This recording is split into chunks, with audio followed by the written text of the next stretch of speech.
Hello મિત્રો, નમસ્કાર. અમારી આ ચેનલ કાનૂન નોલેજમાં તમારું સ્વાગત છે. 22 ફેબ્રુઆરીના જે શિફ્ટ 3 લેવાઈ ગઈ બરાબર, તેના અમુક પ્રશ્ન અને અમુક પ્રશ્નોના જવાબ લઈને આવ્યા છીએ બરાબર. તો જોઈએ પહેલો પ્રશ્ન. 2011ની વસ્તી ગણતરી મુજબ સૌથી પ્રબળ ધર્મ જૂથ કયું હતું બરાબર? તો જૈન મિત્રો. સયાજીરાવ ગાયકવાડ ત્રીજાના સમયમાં સૌરાષ્ટ્રનું કયું રજવાડું ધાર્મિક સુધારણ માટે પ્રચલિત હતું બરાબર? આ પ્રશ્ન હતો. દર મહિને 6% લેખે ₹600નું 9 મહિનાનું વ્યાજ કેટલું થાય? પછી એ તો આયરન પોષક વિટામિન કયું છે બરાબર? આપને ઓપ્શન ખબર નથી, પરંતુ જોઈએ તો માંસ, માછલી અથવા સીફૂડ તેમજ આયરનથી ભરપૂર શાકભાજી ખાઓ. જમ્યા પછી વિટામિન સીથી ભરપૂર, એટલે વિટામિન સી જો તમારા ઓપ્શનમાં હશે તો બરાબર, તે સાચું હશે બરાબર. આગળ આપણે જોઈએ તો કયા રાજ્યમાં 23 અભયારણ્ય, 4 રાષ્ટ્રીય ઉદ્યાન, 1 જૈવ આરક્ષિત ક્ષેત્ર આવેલ છે? તો જવાબ મિત્રો ગુજરાત. 55મું ટાઈગર રિઝર્વ કયા રાજ્યમાં બન્યું બરાબર? તો ધોલપુર કેરોલી બરાબર, રાજસ્થાન.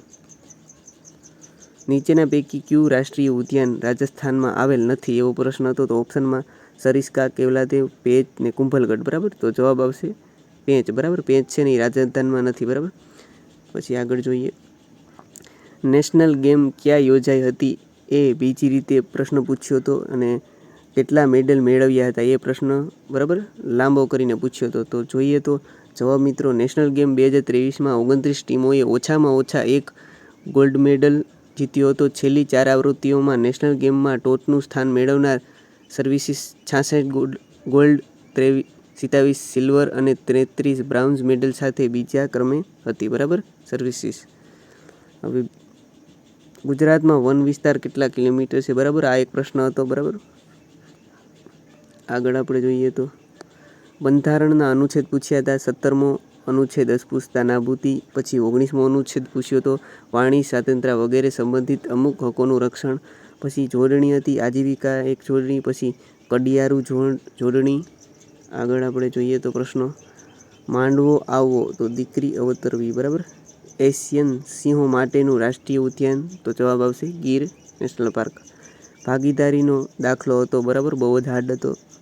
પછી 15 જુલાઈ 1776 કયો વાર હશે, એટલે કે કેલેન્ડરનો પ્રશ્ન. પછી ગૌણનો વિરુદ્ધાર્થી, ક્રૂરનો વિરુદ્ધાર્થી અને પ્રત્યક્ષનો વિરુદ્ધાર્થી પૂછ્યું બરાબર. 2010માં મેક્સિકો અખાતમાં કઈ ઘટના બની? તો તેલ બાબતે ઘટના બની હતી. દાંડી સત્યાગ્રહ સાથે સંકળાયેલ મુખ્ય નેતા? ગાંધીજી બરાબર. આગળ આપણે જોઈએ તો ગાંધીજીએ કયા સ્થળે ચપટી મીઠું ઉપાડીને મીઠા સત્યાગ્રહ પૂર્ણ કર્યો? તો દાંડી બરાબર. જવાબ દાવાનળના 3 થી 4 પ્રશ્નો હતા બરાબર. મિત્રો દાવાનળનું આપણે ટેલિગ્રામમાં મૂકેલું છે બરાબર, ડિસ્ક્રિપ્શનમાં લિંક છે. ત્યારબાદ 4ની x ઘાત 2ની 3 ઘાત ગુણ્યા 16, પછી 2 ઘાત ગુણ્યા 64, તો 2x બરાબર 71 બરાબર. તો આ ઓપ્શન આપેલા છે, તમારે જોઈ લેજો. આગળ આપણે જોઈએ તો પછી મિત્રો એક ચાર્ટ હતો સહેલો, અલગ અલગ 3 કંપનીના ફોનનો અલગ અલગ વર્ષ કમાણી અને 2 વર્ષ હતા એમાં એનો તફાવત પૂછ્યો હતો બરાબર. પછી મિત્રો ઔષધિ બાબતે એક પ્રશ્ન હતો. આસ્ટ્રીજન્ટ પેશાબ બહાર લાવવા માટે કઈ ઔષધિ બરાબર? તો મિત્રો ગોખરું જવાબ આવશે. અલગ પડતું વિધાન જોડકું શોધો, એટલે કે કોડિંગ ડીકોડિંગનો પ્રશ્ન. અલગ પડતું જોડણું તો કે HI અને J બરાબર, એ અલગ પડતું છે.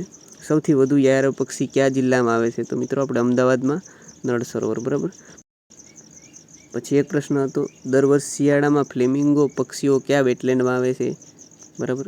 ત્યારબાદ આપણે જોઈએ તો પછી ગ્રેન હોર્નબિલનું વૈજ્ઞાનિક નામ શું છે મિત્રો? તો ઓસાઈ સેરોસ બિરોસ્ટ્રીસ બરાબર. પછી ગીરના જંગલો કયા રાજ્યમાં આવેલા છે? તો મિત્રો હાવ હેલો પ્રશ્ન પૂછ્યો તો ગુજરાત બરાબર. એનજીટીનું ઉત્તરનું કેન્દ્ર કયું છે? તો મિત્રો દિલ્હી બરાબર. આ પ્રશ્ન રિપીટ થયો છે, ધ્યાન રાખવું.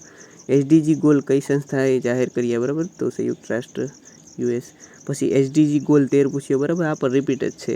એસડીજી ગોલ 13 બરાબર, એટલે ક્લાઇમેટ એક્શન બરાબર. તો જે મિત્રો નવા હોય તો ચેનલને સબસ્ક્રાઈબ કરવાનું ભૂલતા નહીં બરાબર.